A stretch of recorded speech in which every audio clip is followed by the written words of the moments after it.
There are particular junctures in the long, turbulent flow of human history where our species is not brought to its knees by the cold steel of a great conqueror, nor buried beneath the shifting tectonic plates of a cataclysmic earthquake, nor swept into oblivion by the roar of a great flood. Instead, we are felled by something so infinitesimal as to be invisible, a microscopic biological entity, a submicroscopic phantom that no mortal eye could ever hope to perceive. The true horror of such a moment lies not in the finality of death itself, but in the sickening epiphany of the disaster. By the time the collective mind begins to grasp the magnitude of what is unfolding, the Great Reaper's scythe is already pressed firmly against the throat of civilization. Cast your mind back, if you will, to a morning in 14th century Europe, a morning that felt, with tragic irony, entirely unremarkable. In the village squares, church bells tolled with their usual rhythmic constancy, a familiar summons to the faithful for matins. The marketplaces were a riot of sensory overload, the smell of freshly baked rye, the frantic braying of donkeys, and the sharp, overlapping cacophony of merchants haggling over the price of wool. Children, blissfully unaware of the shadow lengthening over their future, chased one another through narrow, winding alleys, paved with uneven cobblestones. The adults were consumed by the perennial anxieties of their age, whether the autumn harvest would fill the granaries, if the merchant cogs from distant lands would dock safely, or how grand a dowry could be scraped together for a daughter's nuptials. They lived within a cocoon of artificial security, never once suspecting that within a mere handful of days, those very same bustling streets would be transformed into rows of silent, boarded-up sepulchres, heavy with the cloying, sweet stench of decomposition. They could not have known that within a few, short, agonizing years, half the pulse of Europe would simply cease to beat. What was approaching was no mere seasonal ague. It was an apocalyptic nightmare, with the power to tear the very fabric of a 1,000-year-old civilization into tatters. This is no hollow hyperbole, no cautionary fable conjured to frighten the faint-hearted. It remains the bloodiest and most harrowing chapter in the annals of human existence. We are speaking of a pandemic that liquidated tens of millions of souls, erased thousands of ancient hamlets from the map as if they had never been, and caused the most sacred of human bonds to dissolve into ash. A father would sooner abandon his son, a wife her husband, than face the terror of the breath that kills, wrote the chroniclers of the time. Magnificent cathedrals and sprawling citadels were reduced to little more than perimeter walls for gargantuan mass graves, forcing a proud world to stare directly into the abyss of its own terrifying fragility. This was the Black Death, the most profound medical and social catastrophe humanity has ever tasted. What makes its memory so haunting today is not merely the staggering arithmetic of the dead, but the way it exposed the grotesque overconfidence of a humanity that believed it had conquered the world, right before it was blindsided by an invisible assassin. To comprehend why that world shattered with such terrifying velocity, one must first appreciate the heights from which it fell. The early 14th century was far from the stagnant, muddy, dark age, often depicted in popular imagination. On the contrary, it was the zenith of the High Middle Ages, a rare epoch of stability where the population had exploded and trade networks had expanded to breadths unseen since the golden days of the Roman Empire. For generations, a prolonged interval of climatic grace, known as the medieval warm period, had blessed the earth. Harvests were bountiful year after year, creating a surplus of calories that fueled a demographic boom. The population of Europe nearly doubled in the space of 2 centuries. Great metropolises like Paris, Florence, Venice, and London became so densely packed that the citizenry spilled out beyond their ancient Roman walls. Soaring Gothic cathedrals thrust their needle-like spires toward the heavens, arrogant stone fingers of faith, technical prowess, and the unshakable belief that man, under the protective gaze of God, was finally mastering his environment. Furthermore, the known world was more intricately connected than ever before through the vital arteries of commerce. A Venetian merchant could, with relative ease, procure bolts of shimmering silk from the heart of East Asia, facilitated by the times Pax Mongolica, times the guarded stability of the Mongol Empire. These networks transported spices, bullion, ideas, and technologies across continents at an unprecedented pace. It was a vibrant, wealthy world, saturated with optimism and a firm belief in the trajectory of progress. Yet, contained within this very connectivity were the seeds of total annihilation. The same caravans and galleys that brought prosperity were, in reality, biological Trojan horses, wheeling disaster to the very gates of the unsuspecting. The infrastructure for a global cataclysm had been unwittingly perfected. A society that considered itself the most organized and civilized in history was about to face an enemy it could not name, could not understand, and possessed absolutely no means to defeat. The genesis of this apocalypse did not lie in the gilded capitals of the West, but in the harsh, unforgiving steppes of Central Asia, perhaps near the mountains of modern-day Kyrgyzstan or the northern frontiers of China. There, for millennia, an ancient biological agent had simmered in the shadows, the bacterium times Yersinia pestis. It existed in a quiet, symbiotic loop with burrowing rodents, ground squirrels, and marmots. For eons, this bacterium maintained an ecological equilibrium with its hosts, remaining geographically isolated from the dense urban centers of human civilization. However, in the 1330s, this delicate balance was violently disrupted by a series of planetary upheavals. Climate historians point to a devastating sequence of ecological shifts, fierce droughts followed by torrential, landscape-altering rains which decimated the rodents' natural food supplies. Driven by the primal urge to survive, these infected colonies began to migrate, edging closer to human settlements and bringing with them an army of bloodthirsty fleas. The lethal spillover from animal to human likely occurred at the bustling caravanserais along the Silk Road. The first victims would have experienced hours of sheer, incomprehensible terror. They were seized by fevers so intense they induced delirium, followed by incessant vomiting. Soon, agonizing swellings, hot to the touch and hard as stones, erupted in the lymph nodes of the groin and armpits. These were the buboes, the grotesque hallmarks that gave the bubonic plague its name. News in the medieval world moved at the pace of a horse, but rumors of doom possessed wings. By the early 1340s, the ports of the Mediterranean were buzzing with fragmented, haunting tales. Travelers spoke of vast lands in the east turning into charnel houses, of a pestilence that left entire provinces uninhabited.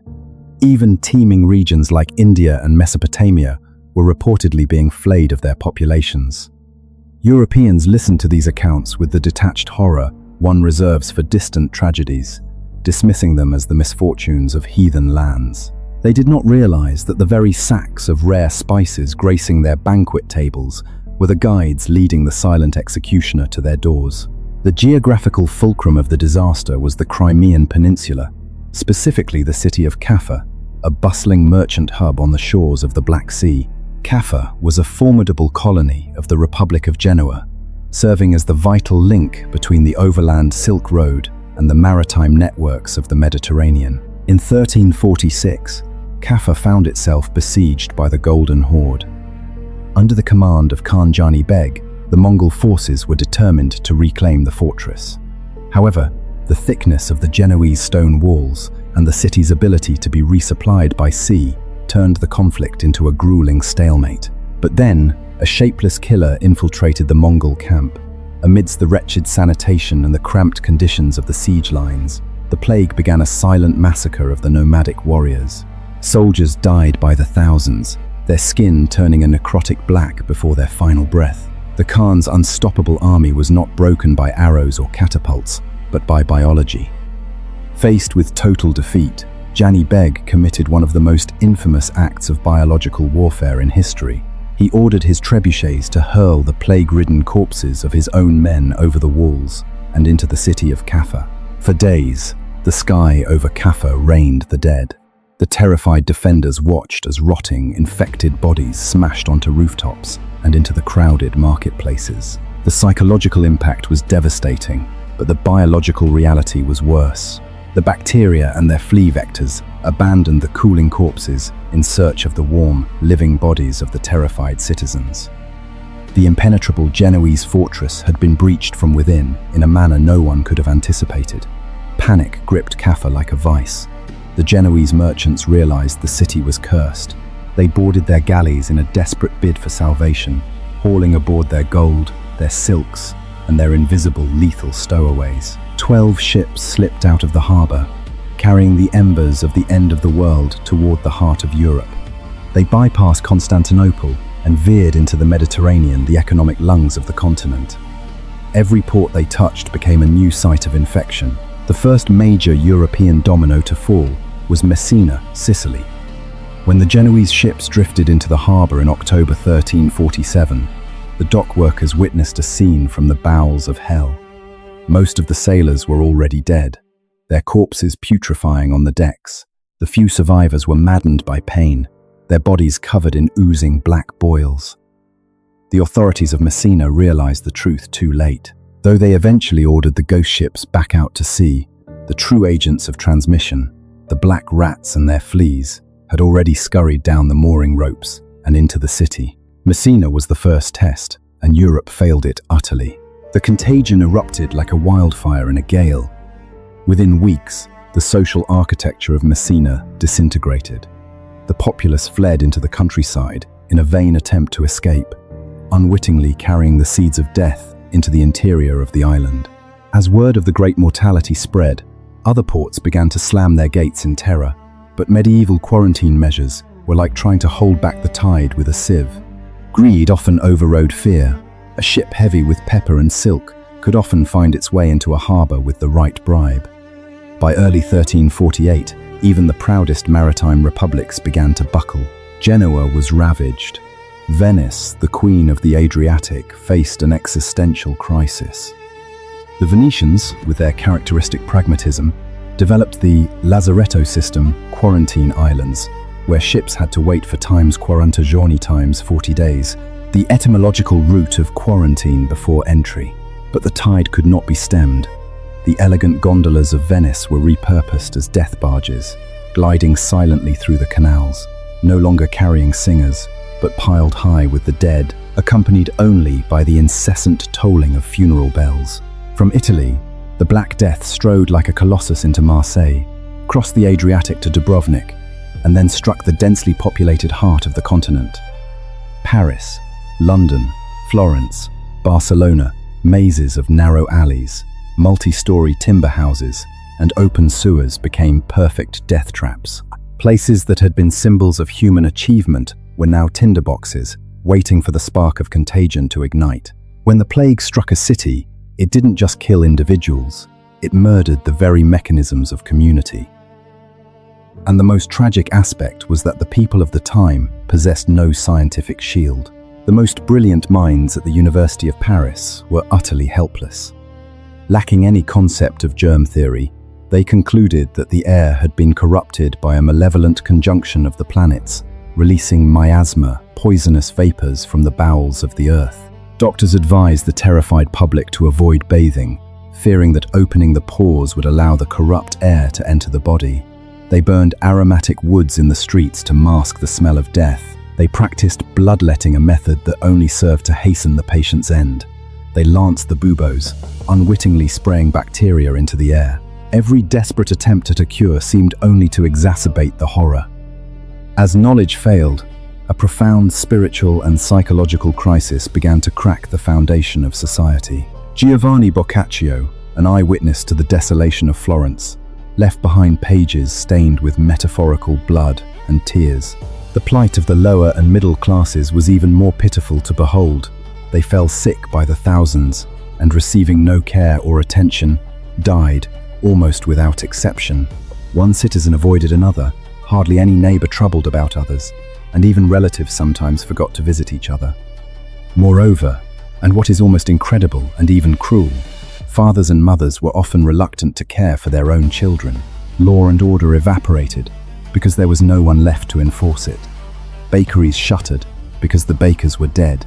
The vibrant noise of the city was replaced by a heavy, suffocating silence, broken only by the bells of the dead, until the authorities banned the ringing of bells to prevent total communal madness. The dead accumulated faster than graves could be dug. Consecrated ground in the churchyards was soon exhausted.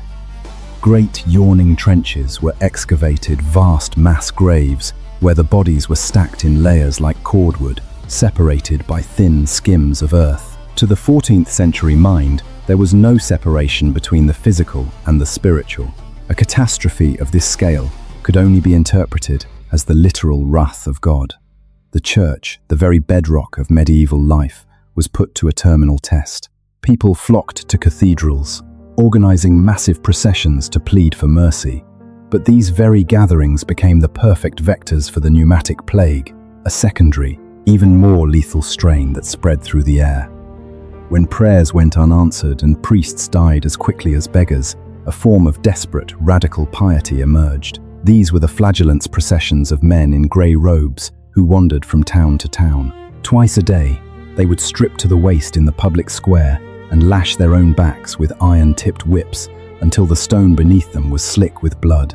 They wailed and shrieked, begging God to punish their flesh in exchange for the world's salvation. But as the darkness deepened, humanity also began to seek scapegoats, upon whom to vent its impotent rage. If God was silent, they reasoned, then some earthly evil must be at work. A vile conspiracy theory took root, that the Jewish communities had poisoned the communal wells. Despite the desperate prohibitions of Pope Clement VI, frenzied mobs attacked Jewish quarters. Thousands were burned alive in horrific pogroms. The Black Death did not only expose the fragility of life, it stripped away the veneer of civilization to reveal the darkest, most predatory instincts of a species pushed to the brink by fear. The plague did not stop at the city gates. Though the urban centers were the epicenters, 90% of Europe lived in the countryside, and the shadow found them there too, following the footsteps of refugees. In the rural heartlands, death arrived more slowly, but its impact was more enduring. Thousands of villages simply vanished. Ripe grain rotted in the fields because there were no hands to scythe it. Livestock wandered aimlessly through the ruins. Forests began to reclaim land that had been tilled by humans for centuries. Nature was seizing back its territory from a declining species. By 1350, the pestilence had reached the furthest fringes of the known world, from the highlands of Scotland to the fjords of Scandinavia, and even to the icy, isolated settlements of Greenland. The entire continent had been swept by a scythe that ignored wealth, title, or piety. By 1351, the first wave began to recede, quite simply because the bacteria had run out of easily accessible victims. As the mists of death finally began to lift, Europe emerged as a fundamentally different entity. No one will ever know the true tally, but historians estimate that between 75 and 200 million people perished across Eurasia and North Africa. In Europe alone, roughly half the population had evaporated in less than 5 years. Yet, in the smoldering ruins of this destruction, the seeds of a new world were being sown. The catastrophic loss of life created an acute labor shortage. For the first time in history, the peasant had the power to bargain. The rigid chains of serfdom began to snap as survivors demanded higher wages and basic freedoms. The old economic structures collapsed, making way for a grand social realignment that would eventually facilitate the rise of the middle class and the dawn of the Renaissance. Spiritually, the scars were indelible. The art of the era became obsessed with mortality, giving birth to the danse macabre, the dance of death. Murals depicted skeletons leading people of every rank, from the Pope and the Emperor to the common leper, hand in hand toward the grave. It was a chilling, egalitarian reminder. In the face of the great leveler, all earthly status is vanity. However, the most haunting legacy of the Black Death is not found in the dry statistics or the macroeconomic shifts. It lies in the stories of those who were left behind. Imagine a mother who buried 3 children in a single week. Imagine a husband watching his wife's body being unceremoniously hooked and dragged into a communal pit, denied even a final kiss of farewell. Imagine the children who grew up in ghost towns, where laughter had been replaced by fearful whispers of divine punishment. This is not just a history of a disease, it is the history of a shattered, collective soul that somehow found the will to continue. The ultimate lesson bequeathed to us by the Black Death is one of profound humility. No matter how wealthy a civilization becomes, or how advanced its technology may seem, we remain forever susceptible to the ancient laws of nature. It is only when the abyss opens that we see the true foundations of our world are not built of stone or gold, but of trust, the way we treat one another in the heart of the storm, and the desperate, beautiful struggle to maintain our dignity when panic threatens to consume us all. To look back upon the scorched earth of history is not an exercise in wallowing in terror, but a necessary pilgrimage to understand the marrow of our own humanity. The Great Plague, that shadow which once draped itself across the throat of Europe, revealed with brutal clarity how the twin vices of avarice and ignorance can fan the flames of a natural disaster into a total conflagration.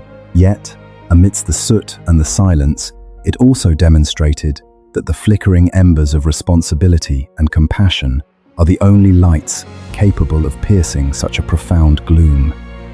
Centuries have marched on, and while our tools have changed, the ancient rhythm of our hearts remains the same.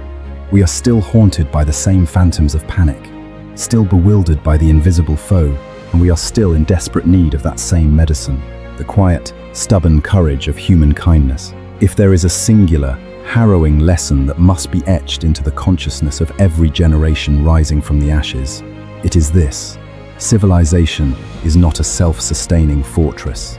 It is not an automated machine that, once set in motion, will forever guard our progress against the ravages of time. It is, in truth, a fragile cathedral of glass that requires constant, vigilant maintenance. Every generation, regardless of how gilded or technologically advanced their era may seem, is tasked with the same humble labor. We must learn anew the alphabet of humility before the immense powers of the natural world. We must rediscover the steady, cooling light of reason and science, the visceral warmth of human empathy, and the absolute sanctity of truth. We frequently find ourselves ensnared in the seductive trap of modernity, whispering to ourselves the lie that our steel-ribbed skyscrapers, our global digital webs, and our burgeoning artificial intelligences form an impenetrable shield against the follies of the past. But history, in its cold and dispassionate wisdom, continues to prove the contrary.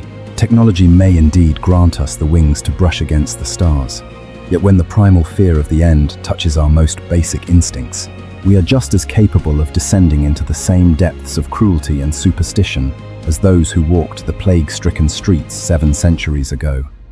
Without a steadfast moral compass to guide our souls through the gale, our progress is but a thin veneer over a chaotic abyss. To speak plainly, our modern world appears to be suffering from a peculiar, perhaps even terminal malaise. We have become masters of the grand gesture. We are exceptionally skilled at organizing opulent memorials, building towering monuments to the fallen, and delivering polished eulogies. Yet, we remain tragically inept at the actual labor of learning from their suffering. We find it easy to shed a fleeting tear over a poignant documentary or a well-crafted article, only to allow ourselves to be swept back into the frantic, numbing current of business as usual the moment the crisis abates. We possess the data, but we lack the discipline of memory. This is the fundamental reason why the macabre chronicles of the Black Death must be told and retold, echoing down through the corridors of time. It is not to sow the seeds of nightmare or to satisfy a morbid curiosity, but to safeguard our collective memory, that vital, pulsing lifeline that prevents humanity from stumbling blindly into the same old snares. When we allow our remembrance to wither or fall into a convenient slumber, history inevitably finds a way to return. It rarely wears the same rags as before. Instead, it dons a new mask, perhaps more sophisticated, perhaps more clinical, but invariably more devastating. Therefore, if you are still listening to these words, I implore you, do not treat this as a mere ghost story from the Dark Ages. Do not view it as a distant, dusty relic of a medieval world that has nothing to do with your own.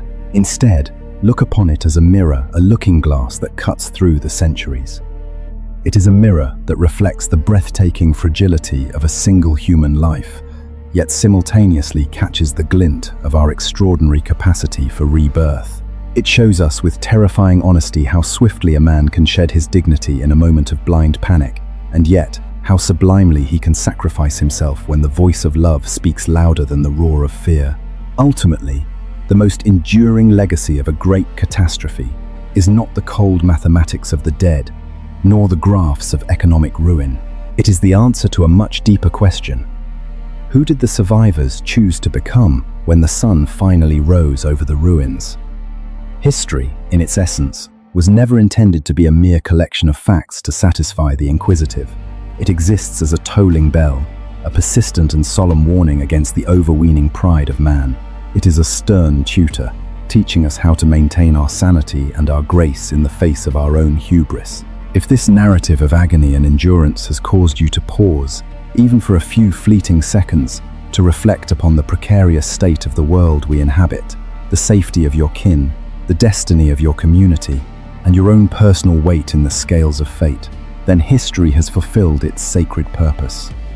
If you believe these fragments of the past are worth our shared contemplation to the very end, then let us continue. The river of history still holds countless moments that do more than just shock us with their brutality. They force us to hold a lantern to the deepest, most shadowed corners of our own hearts.